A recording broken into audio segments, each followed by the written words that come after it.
Hello, I'm Edwin Newman. Speaking freely today is محمد Hassaneen Heykel. Mohammed Heykel is the editor and chairman of the board of the Cairo newspaper Al-Ahram.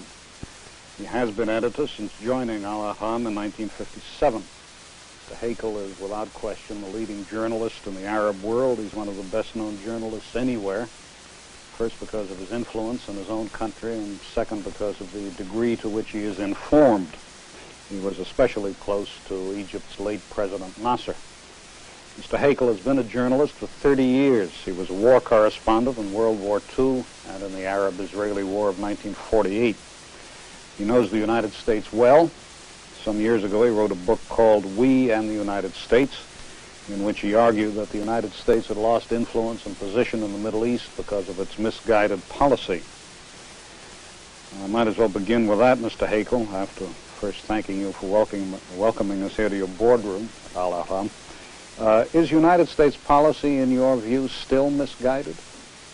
Yes, I think it is misguided. Still misguided. Misguided in what particulars?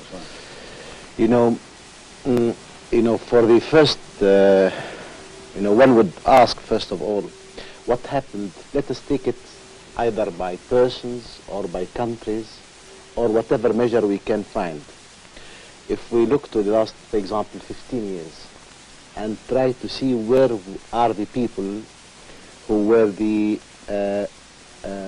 known friends of the United States, let us count them one by one. Nur Said assassinated. King Faisal assassinated. That's Iraq. Iraq, Nur yes. Said and Yes, Nur Said in Iraq. Yeah. Prince Abdullah assassinated. Those who are not assassinated are isolated, completely isolated. That's if you took, those are the people in Sudan who ruled Sudan, a man like Abdullah Khalil, for example, those who ruled Sudan several years ago. So if you have a look at the whole scene, then you will discover that practically all those who were known as the friends of the United States, either they are no more there on the scene, or if they are still there, they are completely isolated. This is one thing. And then second thing, I would, if we take it by states, let us see which statesman in the Arab world now can stand up and defend the United States in any position it takes. And then tell me about an Arab country which can really pursue a pro-United States openly.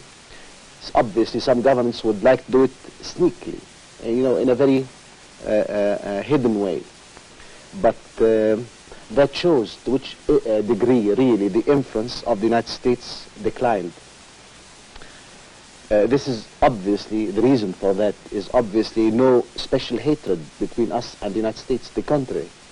I think, and I remember very well, that after World War II, everybody here in this area was looking with admiration to the United States and to the American dream.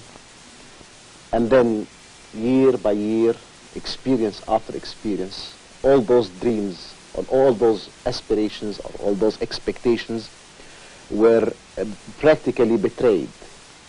And what is left now, if you look what's left of the United States influence, you would see a coup engineered by the CIA here, the dealings of an oil company there, and apart from that, really and honestly, I don't see anything, which is pathetic. I mean, we don't want that, we did not want that, we did not ask for it. At least this is how we see it. Before I pursue that point, just to pick up a detail, there is one Arab country, is there not, which more or less openly pursues a pro-United States policy. Does not Jordan do so? Well, that's one country I meant by isolation. Well, I doubt if King Hussein can stand up and defend the United States policy. I know that in his heart, he feels a certain association towards the United States. But King Hussein is completely isolated to my mind. Do you attribute all of this to American policy on Israel, Mr. Heykel? Mainly Israel, but then the whole conduct of the United States on the world scene. That was after World War II, a power, an emerging power, with world responsibility, on whom so many people built some hopes, or many hopes as a matter of fact. Maybe most of their hopes were beyond the capabilities and maybe beyond the readiness, psychological readiness of the United States to exercise the role of world leadership. But mainly, I think through the Arab-Israeli conflict, through the American bias completely to Israel, and then through the whole conduct of the United States all over the world. When the people see, for example, and if outside the area, for example, we can't say if you are in the United States, you are to this extent affected by what is happening in Vietnam. You will tell me that, well, all right, the Vietnam War is about to end. But, you know, everybody followed what you did in Vietnam. Here was the most powerful nation on earth, bombing day after day, without a stop. An underdeveloped country, poor country, people who were, you know, what they wanted was to live, a place to live independently. Yet they were bombed beyond imagination. Their soil was destroyed, agriculture destroyed, economical potential was destroyed. Who would accept that? I mean, well, all right, you can say Vietnam is far away, but it's not that far away, especially if we see small samples of what's happening in Vietnam in our area. Well, are you saying that Vietnam played as large a part in creating No. Not as far as we are concerned, as far as we are concerned directly, it is the, you know, American bias towards Israel, which have no logic to my mind. And here you find, here the contradiction, the real contradiction of the American policy is that when your interests economically and strategically are on the Arab side, all your aid and all your help and all your blind backing is going to the other side.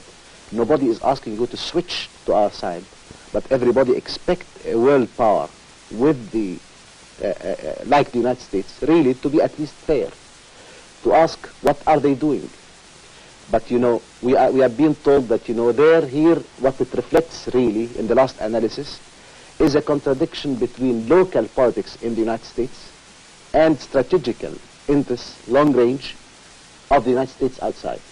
And as we see it, the interests, strategical, economical, cultural, every sort of interest is sacrificed for the sake of the pressure groups in the United States, for the electioneering, for I don't know what, and you know, what we hear, and you know, does not, I don't want to be harsh, I don't want to exceed my limits, but what you find at the last end is a power which is completely unaware of its responsibilities, which is completely ready with politicians or leaders, politicians, I wouldn't call them leaders, with politicians ready to sacrifice actual and potential and future interests of their country for votes, I don't know where, in New York State or in Los Angeles.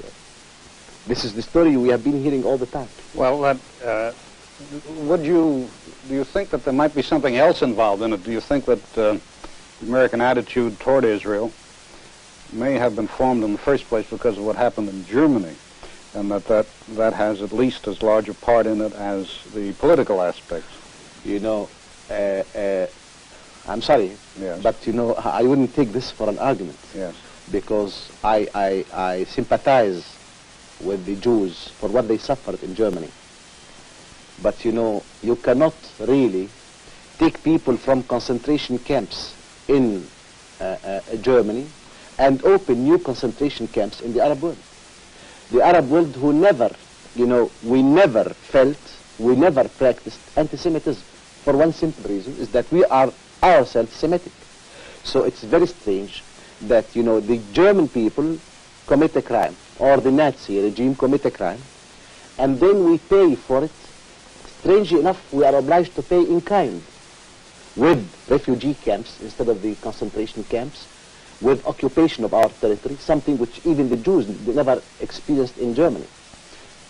The point you're making, I know, is one I've heard before, which is that what was essentially a European problem was solved at the expense of the Arab nations of the Middle East. That, you know, I think it's you know, it's more complicated than that. Because if we look practically, you know, to the creation of Israel, although obviously, as you know, we accept the Security Council resolution, which means that there is a state of Israel.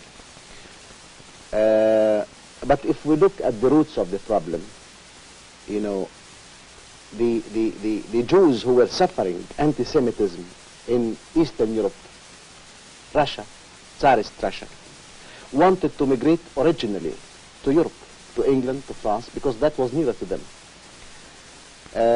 You know, you can't, in the 20th century, come with a religious myth and arm that religious myth and go and make conquest on an idea or a dream or an illusion based 2,000 years ago or more than that, 25 centuries ago.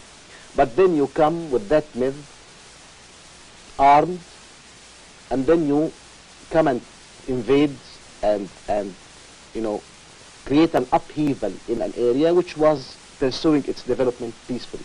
But anyhow, returning back to the subject, I think that the Jews, rich Jewish families in France, in England, in even Germany, those who were, they were annoyed all the time with the exodus of Jews coming from from Russia and from Eastern Europe, and they were creating to them problems.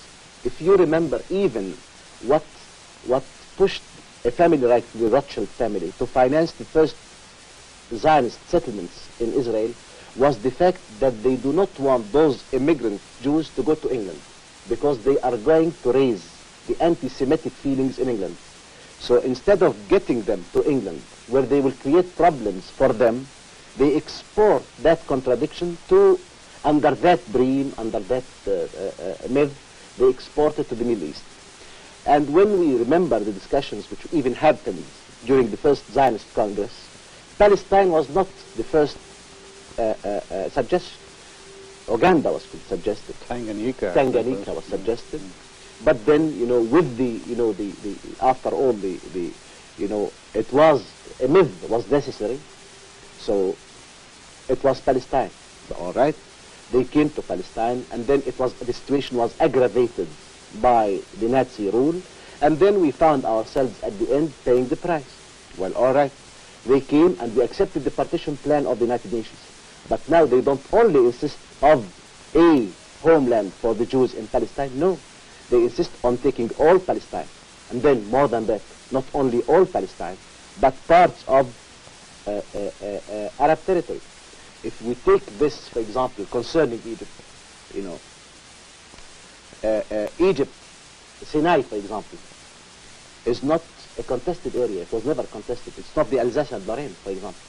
It's not the Oderness line. It's not the Sudet. You know, that is the most clearly defined borders in history. It's the first nation state in history. But then now, right now, you will find, for example, Mrs. Mayer asking President Sadat, let's make love and not make peace, not to make war. Well, all right. Let's negotiate. Well, all right. Let's negotiate. But then, Gaza is not negotiable. The Golan Heights is not negotiable. Jerusalem is not negotiable. Sharm el-Sheikh is not negotiable. A strip leading from Eilat to Sharm el-Sheikh is not negotiable. What does this mean? So it means not only a homeland for the Jews in Palestine, does not only mean the whole of Palestine, but now we are faced with, again, parts of Arab territory, Egypt, Syria, Lebanon tomorrow, Jordan now, and then after tomorrow, God knows where it's going to stop. Well, if we started talking about United States policy, and obviously what you're leading up to, Mr. Heykel, is that the United States should change its policy and do what it can to oblige Israel to withdraw from the territories it occupies. You know, I want two things. I want two things, and to my mind, they will lead to everything. One thing is that the United States would base its policy in the Middle East according to its interests. One.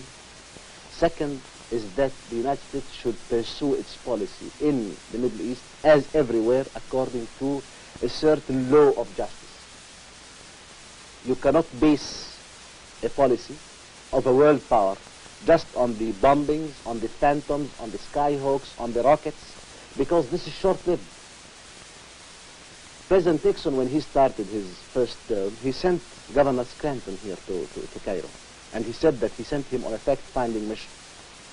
And Scranton said at that time that, he thought that the United States should pursue an even-handed policy. All right, everybody welcome that. Practically, Scranton was buried. His report was never heard of. His mission was aborted and finished. That's all. Because he said an even-handed policy. Finished. Mr. Heykel, is it conceivable that a country, the United States or any other country, could pursue a policy not evidently in its own economic and strategic interests out of what might be called idealism, or if you prefer the word emotionalism? No. I don't think that any country can pursue a policy without its principles expressing in a neat way its interests. And that's what I'm asking the United States to do. The United States now, and more in the future, will be depending on Middle East oil. All right. The United States needs this area because this area is strategically located in the middle of the world. Well, the peoples of this area, they are there, they have got a long civilization, their friendship, their enmity means something. If they are weak now, they are not going to be weak tomorrow.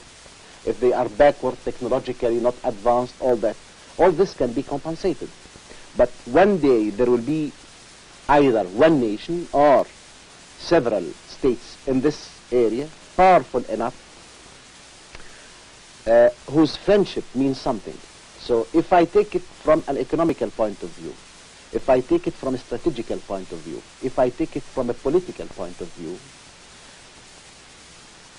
I mean, what I want to say is that the United States, the interest of the United States is to be friendly or to have friendly relations. Nobody asks the United States to base its friendly relations against a principle. If they think, well, all right, that they have got a moral obligation to Israel, although I question that moral obligation, yet I'm ready to accept it. But what is the limit of that moral obligation? Does the limit of that moral obligation have an end, or it does not have an end?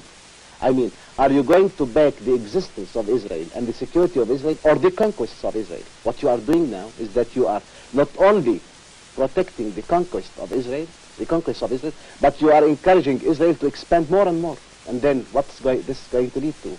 Mr. Heykel, if I understand correctly, the plain implication of what you're saying is that the outlook in the Middle East for peace is very, very poor. Very dim. Very dim. Very dim. And that's with the compliments of the United States. I don't want to be unfair, but, really, why should Israel make peace? If we take what President Nixon gave, one of the leaflets of the campaign, election campaign, proved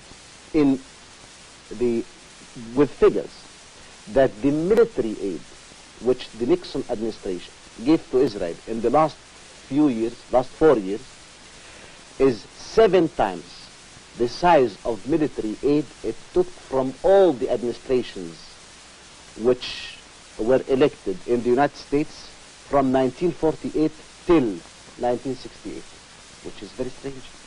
That happens when Israel is occupying Arab territory, when Israel is defying the United Nations, practically the whole of the world society, whatnot. Mr. Heykel, you've set out what you think the United States is up to in the Middle East and why you think it is wrong to be doing what it's doing. What is the Soviet Union doing in the Middle East, and particularly in Egypt? Well, all right. I'm talking frankly and I'm talking fairly.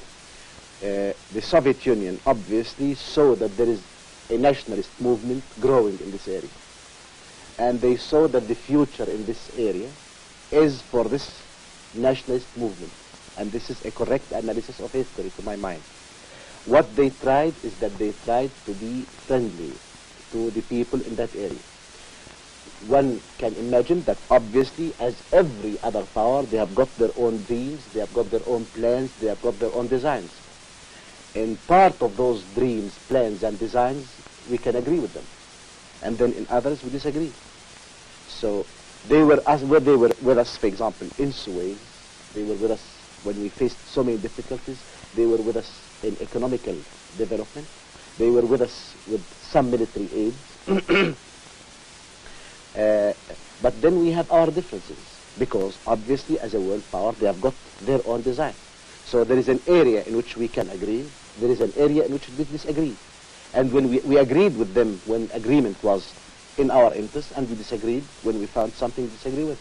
Well, there was this, to a lot of us, somewhat mysterious occurrence when the Soviet technicians and soldiers and airmen and so on were expelled from Egypt, were asked to leave, whatever phrase should be used. And then it appears that they have been coming back. And there have been reports that Egypt tried to get from other countries in Western Europe, and even from the United States, the assistance that the Soviet Union had been supplying, having failed which the Soviets will then the Soviets then began to come back. Now, is that what happened at all? There is a, this question is loaded with so many things. First of all, the Soviet experts were not expelled, but their mission was terminated. And, that it was a decision taken by President Sadat. And he can explain it better than anybody. I wrote in public, and that to this I stand, that maybe I was puzzled about the timing, maybe I was puzzled about the way by which they went out, but anyhow they went out.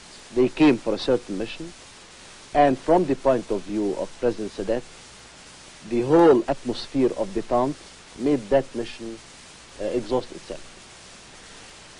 Second, about what you said, is that we did not go to the United States for help or to any other people for help, and then we failed. I think it would be quite naive if we went to the United States. It would be very strange, really, if the United States is giving Israel phantoms and giving us phantoms. So any of us who would think of going to the United States would be just crazy, because there is no logic in that. So we did not go to the United States. I would just say, if I may, parenthetically, I'll remind you of India and Pakistan, but that's perhaps another matter. No, that was a shift. That was a difference. Still, they fought, both of them, with the United States weapons, so far. Not exactly. I don't think the Indians fought with the United States weapons.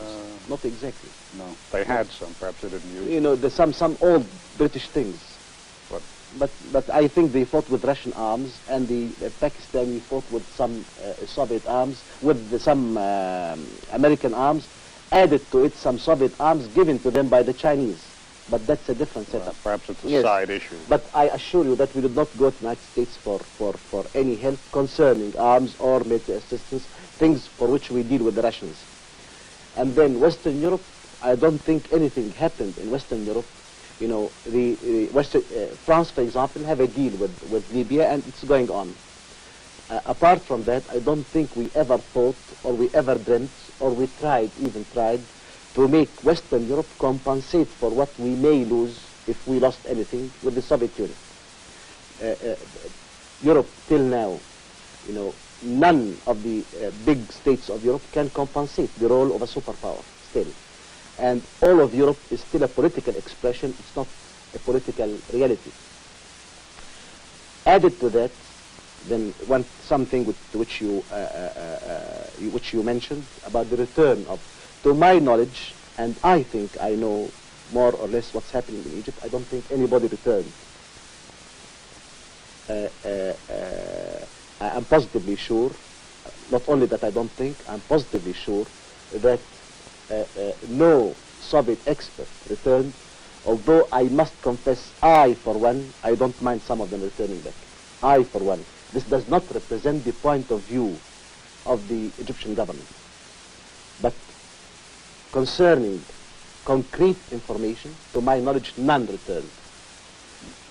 If you are talking about desires, I don't mind some of them returning back. And I don't see, really, that there is a violation of Egyptian independence in some of them returning back. We need technical know-how. We need advanced technology. And I don't see why we should You're saying that none of the Russians have come back.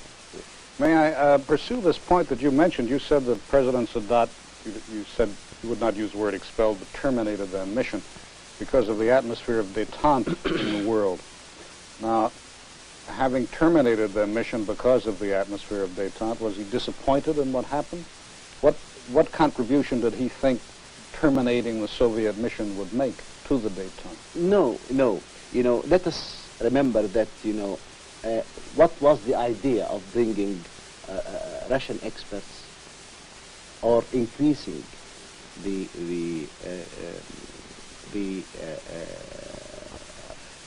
Russian presence here?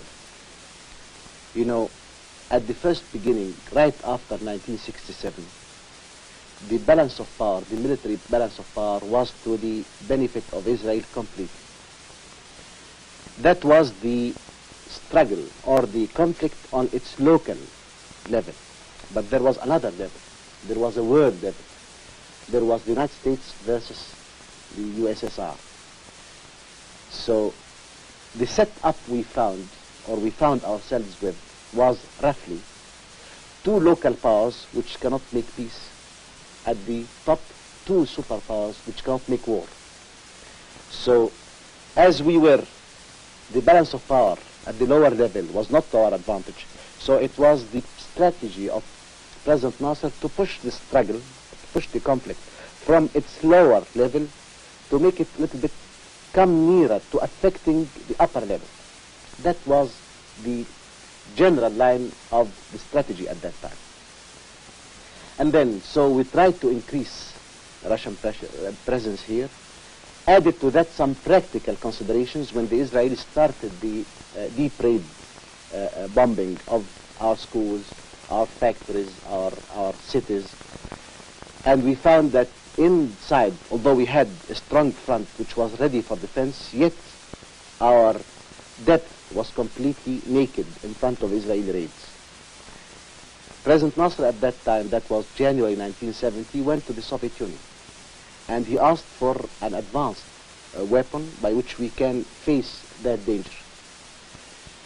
At that time, the Soviet Union said, well, all right, we have these SAM-3s, but our men were not ready for it. So they said, all right, send you our men, and we are going to train them for a period of between 6 to 8 months. But then 6 and 8 months with all those raids coming to the depth, that was a serious problem. So it was our suggestion, as a matter of fact, to have those SAM missiles come to Egypt with their Soviet crews. And the Soviet Union hesitated, you cannot imagine how. People think sometimes that the Soviet Union jumped to this opportunity. I was there. I happened to be there in Moscow at that time, accompanying President Nasser. And I happened to attend some of the meetings, especially the final meeting. And I remember that the whole Politburo in the Soviet Union were not able to make a decision when we first made that request. And they asked for a postponement for the meeting. And they said they are going to reply in the afternoon. And then the Politburo went on in meetings. And then they got all the marshals of the Soviet Union to join them. And then when they invited us to return back to the meeting room, we found the Politburo, all the members of the Politburo, and all practically about 12 marshals from the marshals of the Soviet Union, and they took the decision reluctantly. We were happy because of that, for two reasons. The practical one is that it's going to fill a gap till we get our boys trained for the use of the SAM-3s. Two is that it's going to help also in pushing the struggle or the conflict from its lower level, two states which cannot make peace, to affect the upper level of two superpowers who cannot make war. And that would create pressures on the crisis. Mr. Heykel, I'd like to bring you back to this question of what President Sadat hoped to accomplish when he terminated the Soviet mission and what he did accomplish. That's what exactly I was trying to explain to you, is that, you know, after the Moscow meeting, he found that, you know, and now I'm expressing his point of view, not out of direct knowledge, but as he made it known to the Central Committee, because I know I have no right to express his point of view. What his point of view was that, first of all, he was not getting what he wanted exactly because of the atmosphere of detente. And then, with the atmosphere of detente, more than the atmosphere of detente, with the plans for detente, he felt that his position is the only position left out from the legacies of the Cold War. Tension between these two superpowers, which is no more tension. I mean, all the reasons of tension were taken away by all what happened before Moscow was sealed in Moscow, and then he found that there is room for confrontation between the two superpowers, which is never going to happen. So he felt that the Soviet presence this way was a burden on his maneuverability and not an asset. And that differs from the situation of 1970. So he thought that, he would get a freedom of maneuverability and a freedom of action by this. Well, the Egyptian Prime Minister, Mr. Sitki, said not long ago that Egypt was ready for war and had supplied her army with everything it needed. What was the significance of that? It's very difficult for me really to explain or to elaborate on things which other people say. But I presume that Dr. Sitki, the Prime Minister of Egypt, is in a position to know. But I don't know exactly what he knows, but definitely he is in a better position with his responsibility, political responsibility, constitutional responsibility, to express his point of view, and he made it in a pledge in front of the Parliament. So he must have something to back what he said. Mr. Heykel, one of the problems it seems to me the Arab nations face so far as public opinion in the United States goes, and public opinion in other countries as well, is the fact that they tend to be represented in the public prints, let us say, on television, on radio, by Arab guerrillas, terrorists, as they're generally called, people who hijack airplanes, people who shoot athletes, Israeli athletes at Munich, people who apparently send letter bombs through the mail, that kind of thing. And that is what, as I say, what Arabs have come to represent to public opinion in the West. I beg to differ, if you allow me. First of all, I don't think we ever had a good press practically all our lives. Either we are, something from the past, or we have no right, or we don't exist, or we, so many ors. But the guerrillas, or the Palestinian Fidayeen, as we call them, they only emerged on the scene several years ago. All right, what was there before that?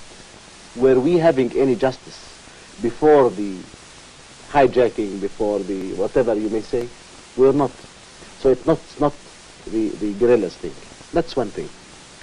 Let me remind you again of one thing. Another thing is that I don't know why the Israelis, for example, never had that press when they were using a worse technique than what the guerrillas are doing.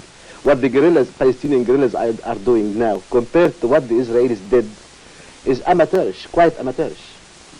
You're talking about what the Israelis did against the British? I'm talking about what the Israelis did against the British. I'm talking about today.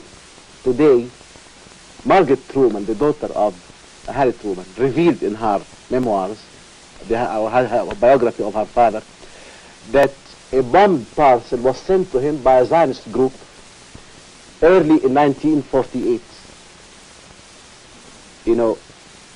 Apart from what they did to the British. And then why do we call there are several forms of violence, supposedly, that the Palestinians express their violence in a certain way.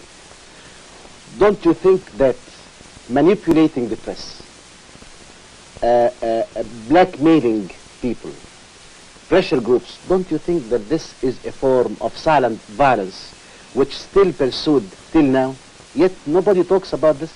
And then we talk about what the Palestinians are doing, because they are trying to draw the world attention to the agonies of a nation which is on the verge of perishing. You know, they are people who lost their homes, their land, everything. And then they feel that they are completely ignored, forgotten by the world, by the whole world. So simply, whether right or wrong, they go out and say, if the world wants to forget and have comfort to its conscience by ignoring that we are here, all right, we are going to remind the world that we are here. Whether the style is good, whether it's bad, whether you agree with it, whether you disagree with it, there is a certain point of view in that. You know, let us not forget that we are facing a whole nation which is, you know, found in the span of 20 years, all its territory occupied, under a legend starting 25 centuries ago. And then all its cities taken over, all its houses taken by other people. They are only left to refugee camps. And then they are forgotten completely. Nowadays, Mrs. Mair said there is nothing called a Palestinian nation. 20 years ago, 25 years ago, there was a Palestinian nation living there for 2,000 years without interruption. Yet people now, openly and without second thoughts even, where are they? They don't exist, which is very strange. So when those people come out to express themselves in a way which we know would shock the conscience of people who want to live comfortably and who don't want to hear about, you know, problems, and all right, what's you know, and I wholly agree that nobody have got the right to interrupt, for example, world communications. I wholly agree with that. I understand the concern in the world, and my personal concern. You know, I use planes and I don't want to be hijacked. Well, but let's remember that the Palestinians are not the only people who are hijacking planes. Yet they are the terrorists. They are, you know, I was in Munich when that happened. I left Munich, as a matter of fact, the day before, went to Rome. And I was shocked about the reaction. Well, or at what happened, I'm not ready to defend it. But what I am asking for is that, what I asked for at that time is that for some people to sit down and try to ask themselves why. Why those people went and did what they did. Because this is important. You can't even take a normal criminal, an ordinary criminal, put him to court, sentence him to death, without a lawyer explaining to the court and to the people outside why that man was pushed to do what he did. Why was he pushed to that desperate situation in which he acted in a desperate way? But obviously, I remember one day I was going to see Signor Medici, the foreign minister of Italy. Entering to his room, I passed by the antechamber, and I found a copy of the Corriere della Sera with the headline, Terrorismo Arabo. So I went to the office of the minister and said, you know, Mr. Minister, this is not Terrorismo Arabo. This generalization, you are branding a whole nation, condemning a whole nation, which should not happen this way. And obviously he said, you know, the press and all that. But that was the tendency, to brand all the Arabs, not Palestinians, not Palestinian commandos, not people who are desperate. No. It was taken, it was exploited with a perfect technique to mobilize the whole world against all the Arabs. And then what's this going to lead to? Mr. Heykel, one of the arguments the Israelis make in connection with this is that, of course, many of these guerrillas, terrorists, whatever, come from the refugee camps. And one of the arguments the Israelis make in connection with this is that the refugee camps have deliberately been maintained rather than allowing the refugees to be absorbed into other Arab countries. And they say further that they have taken more Jews from Arab countries than there were refugees who existed as a result of the 1948 war. That goes even against the basic conception of Zionism. If the Zionists refuse to be assimilated in advanced societies like England, the United States, France, and all that, and they say no assimilation, even if there is assimilation, assimilation should be on the basis of dual citizenship. Yet they come to the people who were there in their country several years ago and they don't exist. Simply, it's not the matter of the problem of the refugees to be taken and settled somewhere else. Those people feel they have got a right in a certain land and they want to be back to it. And they refuse to be assimilated. They refuse to be resettled. If the Jews consider it a crime to be assimilated in New York, and they consider, for example, that the first loyalty of a Jew, that's the idea of Zionism. I'm not talking about the Jews generally, because there are Jews who refuse that, and they are for assimilation. And they think a Jew in Britain is a British citizen. You cannot, in this time, have nationalism mixed with religion. So if the idea of Zionism is against the assimilation of Jews in advanced society in which they were living for hundreds of years, then the Palestinians who were there in their homeland, who can still see their houses from their camps as refugees, some of them, for example, in Gaza, can look and see his own house there. And yet you tell him, no, finished, you are not going to go there. Go and resettle somewhere else in the Arab world, in Sudan or in Iraq. Or it's even against, it contradicts sharply with the basic conceptions of the Zionists themselves. What is to happen to these people, Mr. Heykel? Some of them have been there for a quarter of a century. You know, I don't see that there is a solution for this problem without a Palestinian state, without a Palestinian homeland. There is no solution, no other solution. You know, the Israelis can obstruct, they can delay, but I think they are playing against history. They are playing completely against history, and to my mind, they are committing a tragic mistake to themselves, because one would have only to look at the balance of power in this area.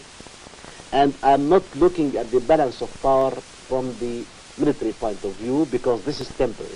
This can end tomorrow, can end after 5 years, it can change. But here you have got 100 million Arabs in this area, with vast resources. They are rich. They are in the process of being educated. They can industrialize. They can acquire technological know-how. And there, on the other side, there is till now 3 million Jews. They can be 5 million in, say, 10 years. By that time, will be 150 or 120 million Arabs. So, what's going to happen in 20 years? What's going to happen in 30 years? Even with all the might of the United States, I don't think they can solve this problem. They cannot, simply cannot. So, their dilemma is that they are trying to play or impose through the short term their will on the long term, which is completely impossible. It's been remarked, Mr. Heykel, that the people who live in the lands occupied by the Israelis seem quite docile about it and tend to accept, for example, on the West Bank of the Jordan, tend to accept the Israeli occupation, that they've been tied in to some extent to the Israeli economy, that the standard of living has gone up, and that there really are no very prominent signs of unhappiness with the situation. No, I don't. First of all, the Israelis are claiming that they have done that now. Yet, each day they are claiming that, a bomb exploded in Gaza, somewhere, and all that. But, I don't think this is right, because history is not freezed at a certain moment. Well, all right, these Palestinians were surprised by what happened. And then they feel that they alone cannot cope with that situation. And they are waiting for Arab resistance, forces of Arab resistance to gather around them and to give them backing. As if you have said, for example, that France was very happy in Vichy under the Germans, under the Nazis. Well, all right, there were several years when France was so quiet under the Nazis. But then when the forces were gathered, European forces and Allied forces were gathered, the French stood up and they started the resistance. And I think the same thing will happen. Mr. Heykel, I said at the outset that you were very close to Colonel Nasser, President Nasser. I'm glad you corrected. I should say president. He is president, no? Yes. Well, we sometimes used to say General de Gaulle, even after he became Well, all right. President de Gaulle, or General Eisenhower. We also said all that. right. After he left, you used to say President Eisenhower. But anyhow.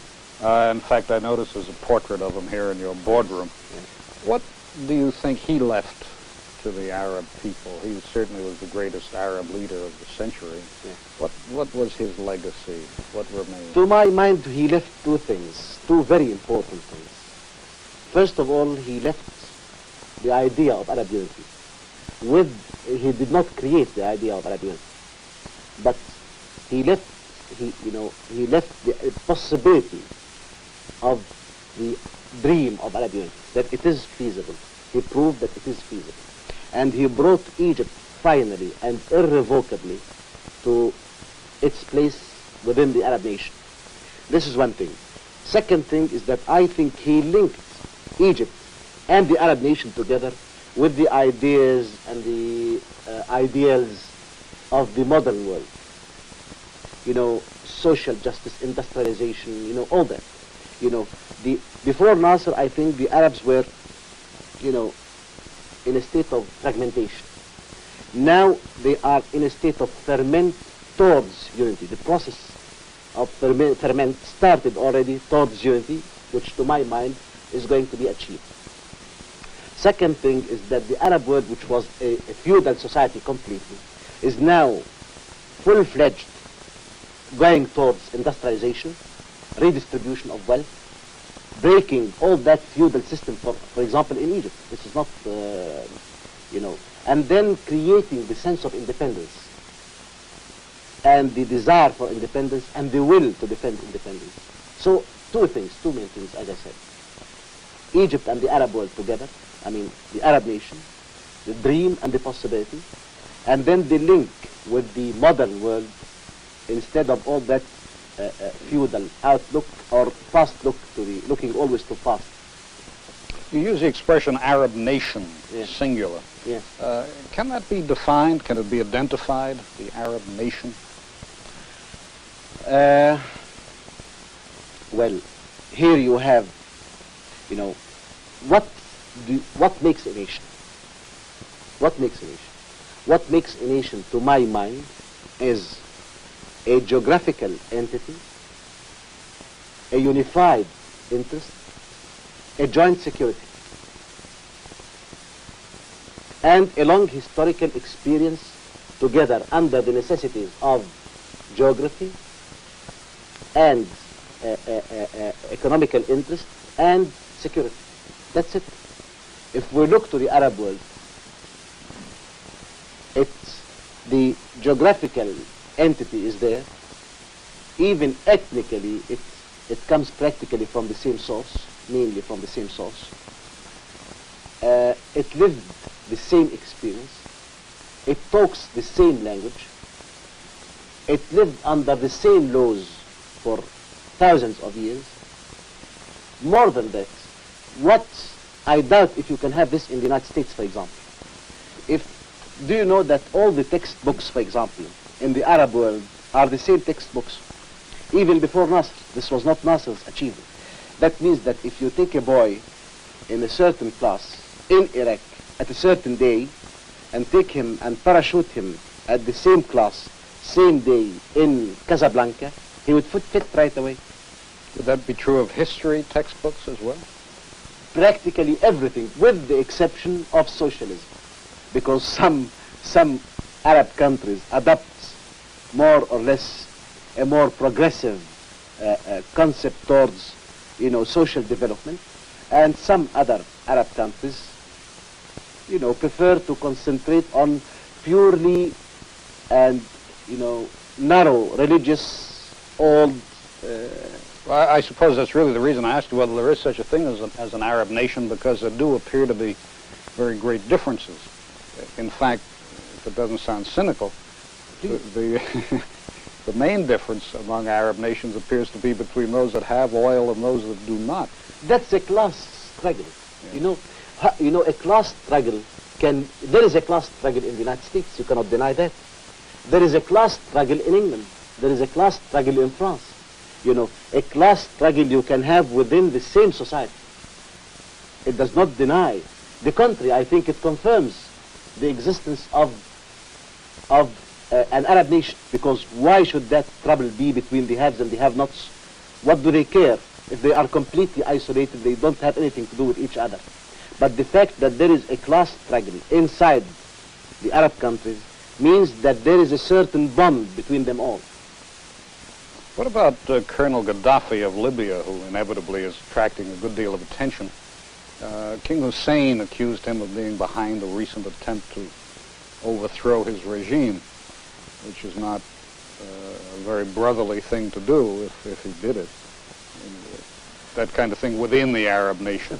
No. First of all, I differ with you. Yes. I question what King Hussein said. All this we know. But within the context of a social struggle and political struggle in one nation, you must expect, well, you can't say, for example, even although this when a revolution comes within one nation, you can't say this is unbrotherly, because somebody, a civil war in the United States was not a very brotherly thing, yet it happened. A civil war in France, in England, whatever you want. Social ferment. Adjustment for the future.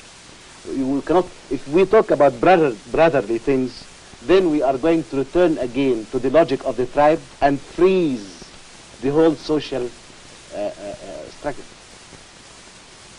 Mr. Heykel, I'd like to change the subject rather radically. We don't have very much time left. We're here in your boardroom, and the board table is enormous. And as I understand it, when you have board meetings, there are the labor unions on the newspapers sit in. What part do they play? Do they have membership on the board? First of all, this newspaper is a cooperative. It's cooperative ownership, and all the members of the board are elected. We own this newspaper. Nobody owns it. I mean, the people who work in this, every member of this board is elected.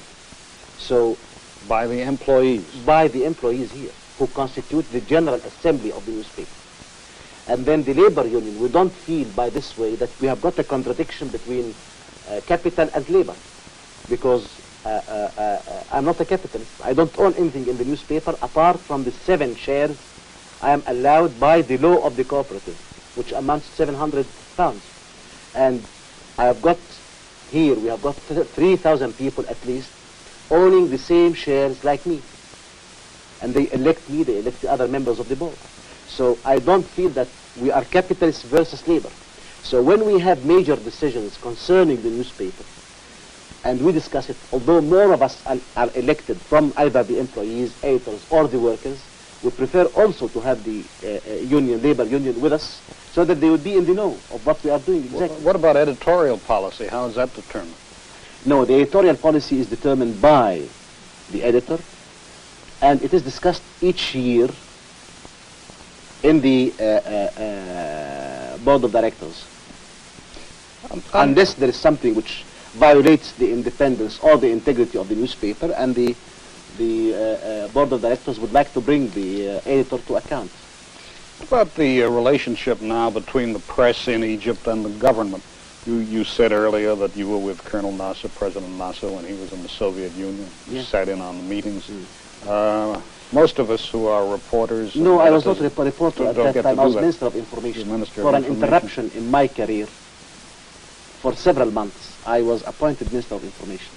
What is the degree of freedom that the press now enjoys? I don't ask this in any invidious way. What is the degree of freedom the press now enjoys in Egypt? I would be lying to myself if I said that we enjoy complete freedom. But I think that within the circumstances of a country in war, I think we are doing all right. I would like to ask for more. But I must say that I've got a censor downstairs, seeing what is affecting national security, because we are in a state of war.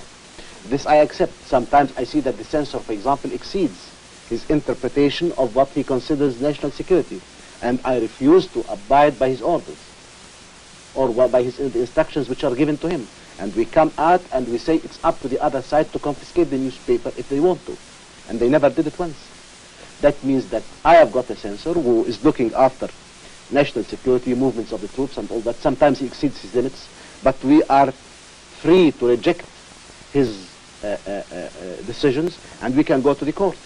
Have you any general view, Mr. Heykel, on how well the national interest is served in a country in the state of development of Egypt, which as one would say was what, a developing country, by a free press or by a press that is somewhat trammeled? Nothing to compensate a free press.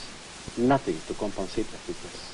But you know, I must accept when the country is in war, which you accepted, which everybody accepted, which till now in England is being practiced in the D-notes, even after, without a war, I must accept certain limits to my freedom, which I always try to challenge, and I always try to broaden. But, you know, there are times when you are obliged to accept things which are basically against all what you believe in, but you feel that this is a national necessity. You've used the expression "a country at war." You regard Egypt then as being at war because 1/7 of Egypt is occupied. So what a country at war more than that? The prospect for peace then, Mr. Heykel, we only have about a minute and a half left. The prospect for peace seems to you to be pretty dim, and yet some people have interpreted some things you've written recently as suggesting that some kind of settlement should be sought rather than a military. I wish they tell me what. I don't say that the military way is the only way, but I say that there is the political way with the use of military power when necessary is the way. But I would not say it's only it's not only a military confrontation. It's more than that. What I'm trying to say is that, you know, the confrontation which we are having with the Israelis is not only a military confrontation. It's a wider front than that. The military aspects come within that, come within a big, broad front. But I don't think that I ruled out at all, and I don't think I will rule the possibility of the use of force. Otherwise, the Israelis, and I don't think, frankly speaking, I don't think that the Israelis are going to leave those positions occupied in our territory before they are forced to. The most important thing is to prepare the whole general political atmosphere where the exercise of military power would be most effective. Thank you very much, Mr. Heykel. Mohammed Heykel has been speaking freely. Edwin Newman, NBC News.